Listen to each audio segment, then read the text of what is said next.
ఉమ్మడి మెదక్ జిల్లాలో బీసీ సంఘాల బంద్ కొనసాగుతోంది. బస్సులు డిపోలకే పరిమితమయ్యాయి. విద్యా సంస్థలు, వాణిజ్య వ్యాపార సంస్థలు స్వచ్ఛందంగా బంద్ పాటించాయి. సంగారెడ్డిలో బీసీ సంఘాల నాయకులు ర్యాలీ నిర్వహించారు. జాతీయ రహదారిపై బైఠాయించి నిరసన తెలిపారు. ఉమ్మడి మెదక్ జిల్లాలో బంద్పై మరింత సమాచారం మా కరెస్పాండెంట్ క్రాంతి కుమార్ అందిస్తారు. జిల్లా వ్యాప్తంగా బీసీ సంఘాలు చేపడుతున్నారు. తెల్లవారుజాము నుంచే బీసీ సంఘాల నాయకులందరూ కూడా రోడ్ల మీదకి వచ్చారు. బస్ డిపోల ప్రధానంగా మొదటగా బస్ డిపోల ముందరకెళ్లి బస్సుల్ని అడ్డుకున్నారు. బస్ డిపోల ముందర బైఠాయించి బస్సులను అడ్డుకున్నారు. ఆ తర్వాత ఇటు విద్యా సంస్థలు కానీ వాణిజ్య వ్యాపార సంస్థలన్నీ కూడా దాదాపుగా స్వచ్ఛందంగా బీసీ సంఘాల బంద్కు మద్దతు ఇస్తున్నాయి. స్వచ్ఛందంగా బంద్లో పాల్గొంటున్నాయి. ఇక చాలా మట్టుకు మనం చూసినట్లయితే ఇక్కడ బీసీ సంఘాలు కూడా మొత్తం కూడా ఇప్పుడు ర్యాలీలు ఇవన్నీ నిర్వహిస్తున్నాయి. దీంట్లో దాదాపుగా అన్ని రకాల రాజకీయ పార్టీలు కానీ ఇతర కుల సంఘాలు అన్ని కూడా ఒకే ఎజెండా మీదకి వచ్చాయి. ప్రస్తుతం మనం సంగారెడ్డిలో ఉన్నాం. సంగారెడ్డిలో వివిధ బీసీ సంఘాలు ర్యాలీ నిర్వహిస్తున్న వాళ్ళని అడిగి మరో సమస్య తెలుసుకుందాం. సార్, ప్రధానంగా చెప్పండి, ఉమ్మడి మెదక్ జిల్లా వ్యాప్తంగా బంద్ ఎలా సాగుతుంది? బ్రహ్మాండంగా తెలంగాణ రాష్ట్రంలో మొత్తం బంద్ స్వచ్ఛందంగా పాటిస్తుండ్రు. మరి బీసీలకు జరిగిన అన్యాయం 42%, మరి బీసీలకు అన్యాయం చేసి మరి కోర్టుకు వెళ్ళి రిజర్వేషన్ రాకుండా చేసిన ద్రోహులకు బుద్ధి చెప్పడానికి ఇవాళ కేంద్ర ప్రభుత్వం బీసీల మీద ఒక ఉక్కు పాదం మోపే విధంగా చేయడం ఇది కేంద్ర ప్రభుత్వానికి తగదని బీసీలు ఈరోజు బంద్ను ప్రారంభం మాత్రమే.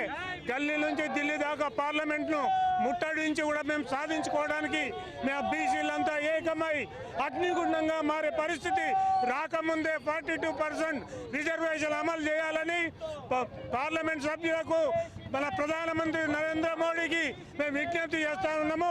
మీరు ఒక బీసీల బాధలను అర్థం చేసుకోండి. 56% కన్నా ఎక్కువ శాతం ఉన్నప్పటికీ కూడా 42% ఇచ్చినా మేము అంగీకరించినాము. దయచేసి మేము పార్లమెంట్ ముట్టడిస్తాము. మా 42% అమలు రిజర్వేషన్ చేయాలని మా డిమాండ్. ప్రధానంగా ఇందులో బీసీ సంఘాల ఈరోజు బంద్లో ఏ సంఘాలు పాల్గొంటున్నాయి? రాజకీయ పార్టీ నుంచి ఎలాంటి మద్దతు ఉంది? అన్ని పార్టీలు బీజేపీ, బీఆర్ఎస్ సంబంధించిన కాంగ్రెస్ పార్టీ సంబంధించిన అన్ని పార్టీలు పాల్గొంటున్నాయి.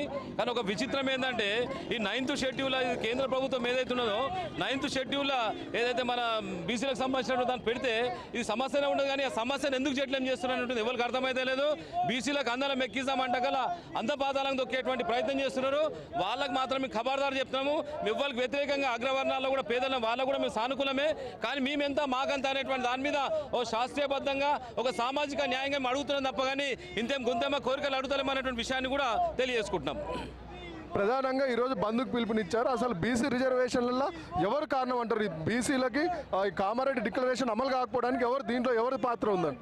రాష్ట్ర ప్రభుత్వము అసెంబ్లీలో చట్టం చేసి గవర్నర్కు పంపించారు. గవర్నర్ ఏమో బీజేపీ ప్రభుత్వం ఇచ్చినటువంటి పెద్ద మనిషి, ఆయన ఆమోదించలేదు.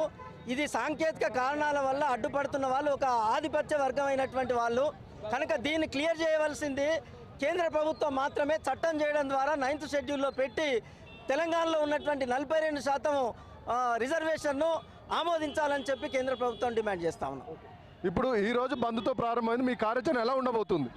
ఈరోజు తెలంగాణ ఉద్యమం ఎట్లా జరిగిందో ఈరోజు బీసీ చేసి ఏర్పడింది కాబట్టి ప్రతి ఒక్క పార్టీలు, ప్రతి ఒక్క యువకులు, విద్యార్థులు, నిరుద్యోగులు అందరూ కలిసి రావాలి.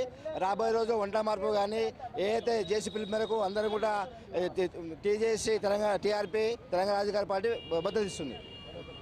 ఉమ్మడి మెదక్ జిల్లా వ్యాప్తంగా వివిధ సంఘాలు అన్ని కూడా కలిసి వచ్చి ఈ బంద్లో పాల్గొంటున్నాయి. మొత్తం తెల్లవారుజాము నుంచి కూడా బంద్ని పూర్తి స్థాయిలో నిర్వహిస్తున్నాయి.